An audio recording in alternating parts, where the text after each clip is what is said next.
तो अभी मैप के बारे में स्टडी करेंगे। मैप में हम हैश मैप सबसे पहले पढ़ने जा रहे हैं। तो ये मैंने कुछ पॉइंट्स रखे हैं कि मैं क्या क्या डिस्कस करने वाला हूँ, जैसे कि डिफॉल्ट साइज क्या है, लोड फैक्टर क्या है, हैशिंग क्या है, एंट्रीज क्या है, कस्टम क्लास से कैसे हैंडल करते हैं, कॉन्ट्रैक्ट क्या है, 7-8 में क्या चेंजेस है, पुट गेट की इंटरनल वर्किंग क्या है, क्या इंटरव्यू क्वेश्चन और इसमें प्रोग्रामिंग क्वेश्चन बेसिकली बनते हैं। वैसे ये सारी प्रोग्रामिंग काइंड ऑफ क्वेश्चन ही हैं, लेकिन ये मैं इसलिए कवर कर रहा हूँ कि जब भी आप कोई भी कलेक्शन का टॉपिक लेते हो, जब भी कोई भी इंटरव्यू दोगे और कलेक्शन दोगे, तो इंटरव्यूअर का सबसे फेवरेट क्वेश्चन अगर होगा कोई, तो वो होगा explain the internal working of hash map. तो लेट्स बिगिन।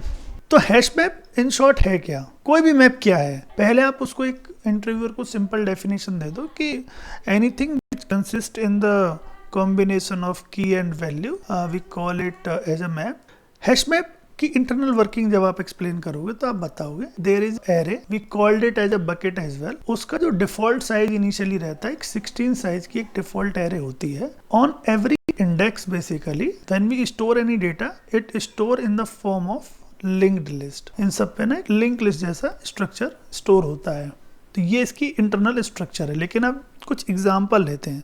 तो फॉर एग्जांपल मान के चलो 10, टैग, ये एक वैल्यू हमारे पास आई इंसर्ट करने के लिए। फिर 20, जावा लेट से एक वैल्यू आई इंसर्ट करने के लिए। फिर 20, स्टैक एक वैल्यू आ गई इंसर्ट करने के लिए। ठीक है, यहाँ पे ये है कि इस 10 के लिए इसको इसमें कैसे पुट करते हैं। इस 10 के लिए इंटरनली एक हैश कोड जनरेट होता है। ठीक है, हैश कोड जनरेट होगा। हैश कोड क्यों जनरेट होगा वो मैं बताऊंगा आपको।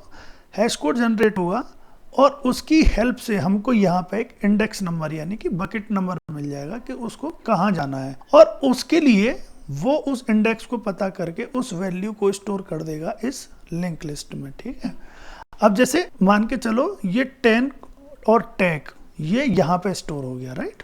ये 10 और टैग यहाँ स्टोर हो गया। फॉर एग्जाम्पल 20, जावा के लिए हमें जो इंडेक्स मिला है इस कोड की हेल्प से वो यहाँ मिला, और यहाँ पे हमारी वैल्यू 20 और जावा स्टोर हो गई, राइट। मान के चलो अनदर टाइम, अभी इसको नहीं कंसीडर करते, मान के चलो नेक्स्ट टाइम 30, पाइथन अगर कोई वैल्यू आ रही है। ठीक, तो इस केस में क्या हो रहा है, बाई चांस ऐसा हो रहा है कि जो हैश कोड जनरेट हो रहा है, जो इंडेक्स और बकेट हमें मिल रही है वो लेट से यही मिल गई।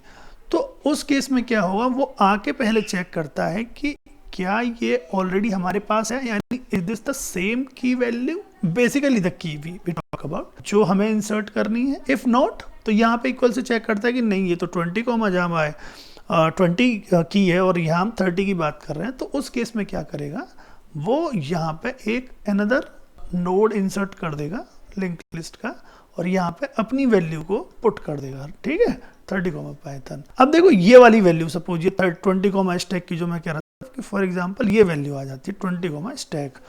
तो 20, स्टैक जब आएगी तो वो यहाँ पे देखेगी, हैश कोड जनरेट करेगी और देखेगी कि भाई ऑलरेडी इस बकेट में ये डेटा है, और यहाँ पे वो सबसे पहले इससे कंपेयर करेगी और देखेगी कि 20 पे तो ऑलरेडी जावा पड़ा हुआ है।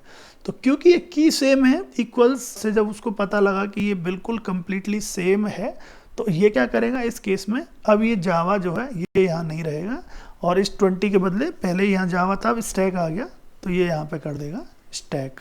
ठीक है, तो ऐसे काम करता है internal working of hash map. तो आपको सिंपली बताना है कि hash map simply look like there is a array and on each index to store data we have linked list nodes। अब यहाँ पे ये तो हो गया इसकी एक जनरल अंडरस्टैंडिंग कि हाँ भाई 16 का साइज होता है और एक एरे है, यानी कि बकेट साइज ऑफ स्ट्रक्चर है जिस पे link list kind of node में हम डेटा इंसर्ट करते हैं। अब इसमें कुछ स्पेशल केसेस वो बनाएगा। स्पेशल केसेस कैसे बनाएगा वो अब हम बात करेंगे। तो अब देखो जैसे अब यहाँ पे देख रहे हैं कि डिफ़ॉल्ट साइज अब हमने कवर कर लिया कि डिफ़ॉल्ट साइज 16 है, लेकिन अब क्या होगा, मान के चलो कि हमारी ये जो वैल्यूज़ हैं ये बढ़ती जा रही हैं, ये सारे बकेट्स पे लिंक लिस्ट वगैरह कुछ इंसर्ट हो गई लेट से। ठीक, ये सारी जो बकेट्स हैं ये फिल हो चुकी हैं। तो उस केस में क्या होगा, तो पहली बात तो ये है कि ये पूरी सारी कभी नहीं भरने देता है, ऐसा इंटरनल कुछ कोड लिखा रहता है, वो मैं और डीप डाउन में जाके आपको बताऊंगा। इस सिनेरियो में क्या होगा, लेट से जैसे ही ये 75% हैश मैप फिल होता है, ये पूरा 75% कैलकुलेट ही कर ले जैसे 16 का, तो 12 एलिमेंट हो गया। ठीक है, तो जैसे 12 एलिमेंट हमारे इंसर्ट होते हैं तो ये क्या करता है, एक new size of hash map create कर लेता है और उसमें इन सारी वैल्यूज को फिर दोबारा रीहैशिंग करके इसमें कॉपी कर देता है। यही कॉन्सेप्ट जो मैं आपको बता रहा था, इसे लोड फैक्टर कहते हैं। ये जो सेकंड पॉइंट मैंने आपको बताया था ना कि हम डिफ़ॉल्ट साइज और देन लोड फैक्टर मैंने लिखा था, तो इसको 0.75 भी बोलते हैं, 75% भी बोलते हैं। तो बेसिकली इसका कॉन्सेप्ट यही है कि जैसे ही 75% आपका हैश मैप फिल हो जाता है, double size of hash map create होता है और पुरानी वैल्यूज़ को हम इसमें कॉपी कर देते हैं। ठीक, तो ये जो वैल्यूज अगर फिर से हमारी 75% भर गई तो फिर एक और डबल साइज का हैश मैप क्रिएट कर लेंगे। हाँ, यहाँ ड्राइंग थोड़ी मेरी खराब है बट हाँ आप समझ गए, और इसमें ये वैल्यूज को फिर से फिल कर देगा। तो अब देखो, अब मैंने लिखा हुआ है हैशिंग। ठीक है, हैशिंग को मैं कवर करूंगा, जैसे ये हैश कोड जिससे हमें इंडेक्स पता लग रही है।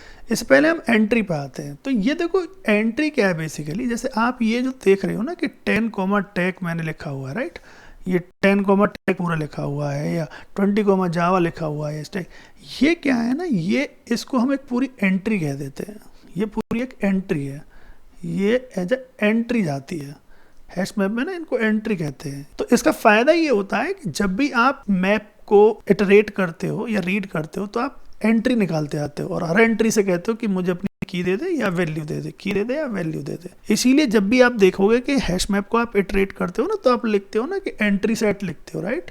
उस मैप पे जो भी आपका मैप बनाते हो उस पर एक आप एंट्री सेट लिखते हो और फिर उसको आप इटरेट करते हो, तो फिर उसमें से आप की या वैल्यू आप बाहर निकाल सकते हो। तो अब इसके कुछ यूज केसेस मैं दिखाता हूँ प्रोग्राम वाले। ठीक है,